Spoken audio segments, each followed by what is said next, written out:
Alors, c'est vrai qu'on ne reviendra pas sur la Déclaration des droits de l'homme et du citoyen, peut-être, mais c'est vrai que l'article 6 de la Déclaration nous rappelle qu'il ne va pas y avoir de distinction à part la vertu et le talent.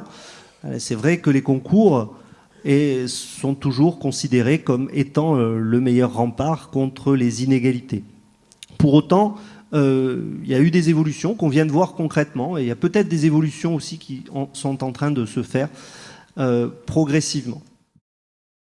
Lorsqu'on recrute, je suis donc maire depuis quelques jours d'une petite commune, 1200 habitants, et nous organisons bien sûr, comme d'habitude, des concours lorsque c'est nécessaire par rapport au recrutement. Mais je voudrais dire qu'avant de lancer ce concours, mais aussi par rapport au profil de l'impétrant, on va prendre cette formule, il est intéressant d'avoir une fiche de poste qui caractérise bien le poste. Cette fiche de poste est tout à fait importante parce que pour le maire, pour le président de la communauté de communes ou pour l'établissement public, c'est indispensable de bien connaître quel est le recrutement, le profil des tâches qui seront confiées donc, à la personne qui sera recrutée. Donc, je dois dire que cette fiche de poste est au cœur du dispositif et elle permet aussi, à tout recrutement, et aussi permettra dans le futur, une fois que le recrutement sera bien lancé, de définir et également les critères de sélection pour retenir la personne adéquate pour ce poste. Donc, fiche de poste indispensable par rapport donc, à l'agent. Et aussi, elle permettra, dans le cadre de la publication donc, au concours, de mieux définir le profil de l'agent, mais l'agent lui-même aura une définition exacte de ce qu'on recherche l'employeur. Ça me paraît aussi important de le rappeler. Donc, quelques préalables, il faut quand même que le poste soit inscrit au niveau du budget. Ça me paraît indispensable pour que les agents soient payés même en cours d'année. Ça me paraît important de le souligner.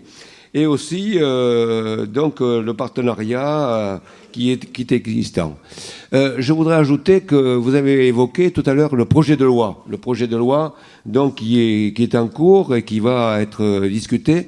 Nous travaillons avec donc le centre gestion de la Gironde et les parlementaires de la Gironde pour justement suivre ce texte et pouvoir l'améliorer et l'amender selon la formule, donc par rapport à ce concours. Je voudrais ajouter que, très brièvement, parce que vous m'avez dit d'être bref, je vais respecter mon temps de parole. Beaucoup de maires aujourd'hui, surtout après mars 2014, n'ont pas la formation nécessaire pour justement assurer le recrutement des personnels qui sont donc indispensables au partenariat que nous avons. Quand on dit partenariat, c'est que les bons agents font les bons élus aussi. Je crois qu'il y a une communauté d'idées, de relations, d'actions qui est absolument indispensable si on veut que la commune avance sur ces points. Je vais après étayer un peu les propos qui ont été les nôtres et vous relater en quelques mots les travaux qui sont ceux de la formation spécialisée numéro 2, effectivement, qui a entre autres ce que l'on appelle les questions organiques, gestion du fonctionnaire, recrutement, position, mais qui est aussi une charge complémentaire, à savoir la gestion, entre guillemets, du groupe travail-concours, qui là ne relève pas de la compétence du Conseil supérieur de la fonction publique territoriale, mais relève en fin de compte des propositions qui émanent de la part de la DGCL, la Direction générale des collectivités locales, qui elle-même nous soumet au niveau de ce groupe travail-concours les éléments de modernisation dont on va parler d'ici quelques instants. Dire que dans ce groupe travail-concours, hormis les membres de la formation spécialisée, bien sûr, numéro 2, siègent les représentants des CDG, de la FNCDG, du CNFPT, l'ensemble des partenaires qui interviennent dans le monde territorial. Et nous avons des réunions très régulières. Nous en avons d'ailleurs une qui va se tenir jeudi, j'y reviendrai un peu plus tard, sur le sujet de l'aménagement du concours des ingénieurs en chef, donc sur lequel nous nous aurons un débat, je suis persuadé, dans ce groupe de travail concours assez, on va dire, constructif, en tout état de cause, et nous essaierons de voir, dans le cadre de la simplification, de ce qui pourrait être fait. Alors, revenir sur le concours, oui, pour le Conseil supérieur, effectivement, c'est vraiment le mode de recrutement. Comme vous l'avez souligné, d'une part, ça préserve l'anonymat, la mixité, la neutralité surtout, et je crois que ça, c'est important. Entre 2005 et 2015, au niveau de la formation spécialisée numéro 2, et dans le cadre des décrets qui ont été examinés, plus de 80 concours ont été ce que j'appelle, moi, revisités. Alors, lorsque je dis revisités, c'est qu'ils ont pris en compte, bien entendu, les spécificités, les évolutions qui interviennent dans le cadre des activités qui sont celles de nos collègues en activité au niveau de la fonction publique territoriale. Et nous avons, bien entendu des demandes de modification et d'évolution. Donc, je dis à peu près entre 80 et 90 concours ont été revisités. En tout cas, on a tenté, autant que faire se peut, à chaque formation spécialisée ou à chaque groupe travail concours, de simplifier, entendant bien entendu la complexité que pouvait avoir l'organisation des concours, mais en préservant toujours, bien sûr, ces principes fondamentaux que vous avez soulevés au démarrage. Alors, c'est vrai que pour notre formation spécialisée, on a un avantage, c'est qu'il y a eu un excellent rapport, et lorsque je dis un excellent rapport, c'est peut-être plus que ça, même un rapport du Conseil Sup de 2010, de septembre 2010, qui avait été mené à l'époque, on l'appelle nous le rapport Bellotti, qui s'était penché sur une étude et quantitative et qualitative en ce qui concerne l'ensemble des problématiques relevées au concours. Lors de la séance du mois de septembre 2010, il a été totalement approuvé à la majorité et à l'unanimité même par le Conseil Sup. Il était basé sur un questionnaire qui avait été adressé à bon nombre de collectivités et centres de gestion pour soulever justement les problématiques que pouvaient rencontrer tant les collectivités que les centres de gestion dans l'organisation des concours. On peut dire que sur l'ensemble des questionnaires adressés, il y en avait plus d'une centaine, on a obtenu, et ce qui a prouvé aussi au Conseil Sup que le fait de se saisir de cette problématique était important. Nous avons reçu plus de 50% de réponses. Enfin, ma collègue qui était précédemment présidente a reçu plus de 50% des réponses au niveau de la FS2. Et on en a découlé, bien entendu, un nombre d'orientations qui sont quand même plus qu'importantes. Dans ces dernières, puisque c'est en fin de compte le but de notre table ronde, les perspectives, c'était, pour aller très rapidement et ne pas déborder au niveau du temps qui m'est imparti, c'était la simplification des épreuves. Ça, c'était la première chose qui ressortait de ce rapport, avec une professionnalisation des épreuves et aussi des jurys. Et ça, c'était un constat qui était non pas négligeable à tenir. L'essentiel étant, en tout état de cause, de ne pas oublier, d'une part, que le concours est essentiel dans le cadre justement des recrutements, de cette égalité dont vous faisiez part tout à l'heure, mais qu'il se doit d'évoluer constamment. Et c'est un peu le travail, donc d'une part de la formation spécialisée et du groupe travail concours, de tenir compte de cette évolution professionnelle, mais aussi de cette évolution en termes de métier, même si le terme peut choquer certains, mais de façon globale, il y a des travaux qui se mettent en place. Alors les centres de gestion ont à la fois l'honneur et la lourde tâche de veiller à l'égalité d'accès aux emplois publics dans la fonction publique territoriale, puisque depuis 2007, à l'exception des concours de catégorie A+, qui sont à la charge du CNFPT, la quasi-totalité des concours et examens professionnels sont organisés par les centres de gestion désormais. Alors le concours, évidemment, c'est la légitimité de la fonction publique. C'est un recrutement au mérite, et évidemment pour nous, je partage ce qu'ont dit mes prédécesseurs, c'est un recrutement qui vaut bien mieux que le recrutement par cooptation, par affinité politique ou tout ce qu'on peut imaginer. Évidemment, c'est la légitimité de la fonction publique. Tous les ans, on embête les collectivités en leur demandant un exercice très compliqué par les temps qui courent. On leur demande de se projeter à 2 ans, au moins, pour leur dire quels sont vos besoins dans tous les grades. Quels sont vos besoins en recrutement? Dites-nous de quoi vous avez besoin et nous, on verra s'il faut qu'on organise le concours. Alors, dans le contexte mouvant actuel, où les périmètres des intercommunalités vont bouger, où on est dans un contexte de baisse des dotations de l'État, c'est extrêmement compliqué de se projeter. Donc, on demande presque un exercice de science-fiction aux collectivités qui essaient du mieux possible de nous renvoyer leurs besoins. En fonction de ces besoins, on regarde, on les compile au niveau régional, au niveau national sur des concours un peu plus rares.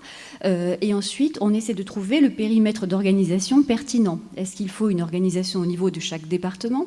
Est-ce qu'il faut une organisation régionalisée? En Aquitaine, c'est dans la région actuelle, on essaie de s'entendre pour qu'il y ait au moins l'un d'entre nous qui organise le concours dans la région, de sorte que les candidats aient une offre locale. Alors locale, quand on est à Pau, qu'il faut monter à Périgueux, c'est pas très local, mais c'est régional. Si demain il faut aller à la Souterraine, ce sera un autre débat. Mais on essaie d'avoir une offre de proximité, un organisateur au moins dans la région, voire plus si les besoins le justifient. Donc en fonction du recensement, on compile les données, on regarde combien de lauréats sont encore sur liste d'aptitude depuis le concours précédent et en fonction de ça, on définit le nombre, on définit si on organise le concours, combien de postes on ouvre et ensuite on se répartit l'organisation entre nous. Donc on établit un calendrier, alors au-delà du périmètre régional, on établit un calendrier pluriannuel et national.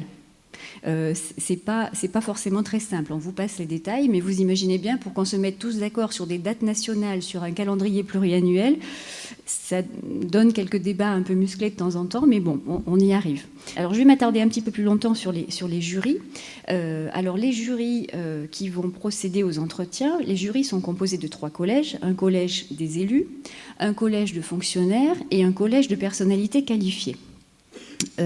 Dans les concours de catégorie A et B, il y a la présence d'un représentant du CNFPT. Pour l'ensemble des concours, il y a également la représentation d'un membre des commissions administratives paritaires. Donc les organisations syndicales ont un représentant pour chaque concours et peuvent veiller au bon déroulement des opérations. Les jurys doivent être paritaires. Alors le texte dit qu'il faut au moins 40% de chaque sexe. Quand on est 3, je vous assure, c'est pas facile, mais on fait ce qu'on peut.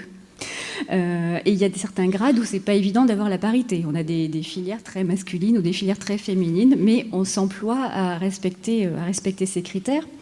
Alors, plus important, les membres du jury, ils vérifient notamment que le projet du candidat répond aux attentes des collectivités et aux valeurs du service public. L'objectif qui est poursuivi par les jurys, c'est important pour nous, c'est qu'au-delà des compétences techniques des candidats, demain, chaque citoyen puisse trouver face à lui quelqu'un qui va représenter l'impartialité, qui va porter la laïcité, qui va garantir le service, quelle que soit la personne qu'il a en face de lui. Et ça, pour nous, c'est vraiment fondamental. Le principe d'égal accès aux emplois publics se heurte au principe de libre administration des collectivités, qui lui aussi est consacré dans la Constitution. Il n'y a pas de liste d'aptitude par ordre de mérite et chaque exécutif local est souverain dans le choix de ses recrutements. Donc, en catégorie C notamment, le recrutement direct est fréquent. Souvent joue la proximité géographique, le taux de chômage. On préfère recruter localement. Et donc, on s'interroge. C'est un débat que nous avons entre nous. Là aussi, on n'est pas tous d'accord. Quel est l'intérêt de continuer à faire des concours en catégorie C si les élus nous disent on n'a pas besoin de vos lauréats de concours, on préfère que vous nous aidiez à recruter localement des gens, voire participer à des entretiens de sélection, mais pas forcément des lauréats de concours. Donc on a des lauréats qui ne trouvent pas d'emploi. Est-ce que c'est bien utile? Est-ce que c'est obligatoire? Mais est-ce que c'est bien utile? C'est une question que l'on se pose. Donc ça, les CDG ont aussi un grand rôle à jouer sur ce suivi de lauréats, parce que on est sollicité régulièrement par les collectivités pour de l'aide au recrutement. Donc on essaie de positionner nos lauréats de concours en essayant de mettre en contact l'offre et la demande, entre guillemets. Nous travaillons, alors notre animateur est mieux placé que moi pour en parler, sur la formation du personnel pour répondre à des besoins immédiats des collectivités. La difficulté, j'ai dit tout à l'heure, un lauréat de concours n'est pas forcément immédiatement opérationnel et nous avons des dispositifs, que ce soit avec le CNFPT, que ce soit avec la faculté de droit. Nous avons un diplôme universitaire qui a été porté à l'initiative du CDG 47 il y a 2 ans, qui est dans sa 3e année. Nous avons une licence professionnelle dont Alain Pariente est le responsable responsables depuis la création, métier de l'administration territoriale, tu es mieux placé que moi pour en parler. Nous avons des personnes qui font des formations en alternance entre collectivités et support théorique à la fois avec des universitaires et des praticiens, avec d'excellents taux de retour et d'insertion. Nous, CDG 24, on a 2 personnes qui ont suivi la licence professionnelle d'Alain Pariante et ça se passe très très bien. Moi, je voudrais vous parler un petit peu de la proposition qu'ont fait les présidents des centres de gestion, puisque les présidents de centres de gestion, vous le savez, ils sont réunis au niveau de la Fédération nationale des centres de gestion, qui est présidée par Michel Hiriart, qui est le président du CDG 64. Et les présidents des centres de gestion se sont réunis en congrès au mois de juin et ils ont travaillé sur une proposition de loi. Et il y a des incidences notamment sur le concours, où ils préconisent dans la proposition de loi la suppression des concours pour les professions réglementées. On a parlé de notre infirmière territoriale, j'y reviens pas. Ils préconisent également de confier l'exclusivité de l'organisation des concours aux centres de gestion et au CNFPT, mais pas aux collectivités, parce que certaines collectivités peuvent aussi encore organiser leurs concours, même si c'est relativement rare. Pour optimiser la gestion des candidats dont je vous ai parlé tout à l'heure, ils souhaiteraient un numéro d'inscription unique qui permet, après, une fois que le candidat s'est inscrit quelque part, il est un petit peu verrouillé. Alors, il y a quelques pistes, voilà, il y a des choses sur d'autres sujets, mais sur les concours, il y a quelques éléments qui sont contenus dans la proposition de la FNCDG.